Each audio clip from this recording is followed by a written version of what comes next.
ang mga doktor sa oncology laging nag-a-update yan, laging nag-aaral, laging nag-a-attend ng convention. Pag hindi mo ginawa, may iwan ka sa education, sa knowledge, at baka hindi maging maganda ang treatment sa mga pasyente. Pero yung pinapractice po ninyo na field of oncology, kayo Doc yung isa sa mga nag-o-opera talaga. Halimbawa, ang isang tao ay may cancer o may bukol, Doc. Pag may bukol, ang nag-o-opera niyan ay surgical oncologist. Katanungin niyo, ano ba yung surgical oncologist? Katulad ko, nag-training ako ng 5 taon ng general surgery. At after ng training ko, nag-training pa ulit ako sa ospital ng another 2 years para ma-master ko yung pag-oopera ng mga cancer. Kaya ang tawag sa akin ay surgical oncologist. Okay. Ang haba ng pag-aaral, Doc, ha? Kumbaga, yung pagiging doktor, bago ka kasi makapag-practice, di ba? Napakatagal na po at haba ng study ninyo sa eskwelahan. Oo. Meron pa mga Kaya, internship. Oo, kaya yung mga nag-a-aspire na maging doktor sa audience natin o magulang kayo, alalahanin nyo na ang pag-aaral ng doktor ay hindi simple. Katulad ko, after ng high school, nag-aral ako ng 20 years pa. Kasi nag-MBA pa ako, nag-research pa ako, marami akong pinag-aralan. Kaya ang tagal kumita ng doktor, delayed masyado. Kaya minsan nagre-reklamo yung mga magulang na ano ba itong anak ko, tagal kumita, totoo po yun. Pero Doc, sa point of view ng mga pasyente, minsan iniisip nila, bakit ang mga doktor, lalo na espesyalista katulad mo, Doc, medyo mataas yung professional fee. Yun din yung dahilan, Doc, di ba? Ang Oo, haba yun ng ang pag-aaral eh. magandang tanong yan kasi nagkonsulta ka ng 20 minutes pero isipin nyo, yung doktor na kinonsulta nyo, nag-aral yan ng mga minimum of 10 to 15 years para maging tama ang sagot sa sakit nyo. Di ba? Oo. Talagang hindi simple ang pagdodoktor kasi ang doktor, pag nagkamali ka, na misdiagnose mo ang isang bukol, sinabi mo, ay, walang ano yan, walang problema yan.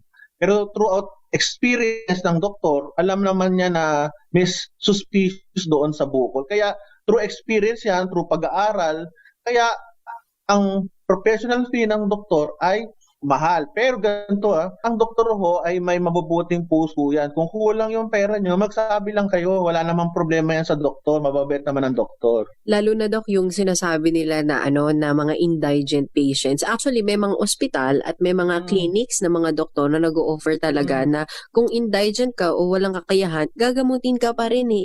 Pwede ka pa rin magkonsulta. Same performance ng doktor at same attention. Pero, di ba Doc, may consideration, parang ganyan. Oo. Meron ngang lumapit sa akin, indigent patient. 2 beses naming na-operahan. Wala siyang pera. Hindi humingi ng discount dahil sa laki ng bill, tumakas na lang. Hindi nagbayad sa amin. Talagang ganun ang buhay. Oo. Malaking professional fee ko pero wala tayong magagawa eh. That's life. Tanggapin na lang natin. Ang importante, nakatulong tayo sa mga pasyenteng may sakit, may bukol, talagang pag tinamaan ka ng cancer o bukol, magastos yan. Ang kagandahan lang, ito, lately ko lang ito nalaman, pagpasensyahan nyo na. Pag talagang walang pera, pumunta kayo sa DOH hospital, normally, walang bayad ang doktor, walang bayad ang ospital. Ang tawag namin doon, no balance billing. Kaya wag kayong magsasabi, wala akong pera, marami naman ang ospital ngayon.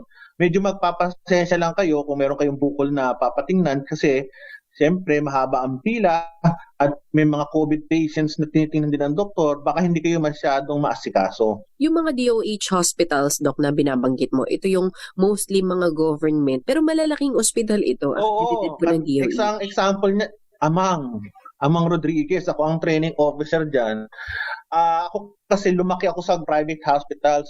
Nung na-recruit ako sa Amang, wala kasi ako alam wala akong background. Libre pala ang mga ospital na DOH except yung mga special procedures na hindi talaga available sa ospital na kailangan ilabas ka, ipagawa sa labas.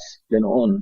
Pero yung mga consultations, lalo na sinabi mo, Doc, mga bukol o hinihinalang pinagmumula ng cancer, ito, Doc, ay dapat bang i-consult agad sa isang oncologist na katulad mo or any medical practitioner or general doctor? Pwede naman po. Oo. Ang akin, kung meron kayong kakilala, kaibigan o doktor na malapit lang sa inyo, diyan na kayo magpatingin kasi doktor din yan, nakakaalam yan sa mga bukol at i-refer na lang yan sa mga tamang oncologist pag nakita na ikaw ng isang doktor. Mas maganda yung malapit lang, kunyari taga Mindanao ka, gusto mo akong makita, nasa Quezon City ako, madedelay pa yung diagnosis, madedelay yung treatment.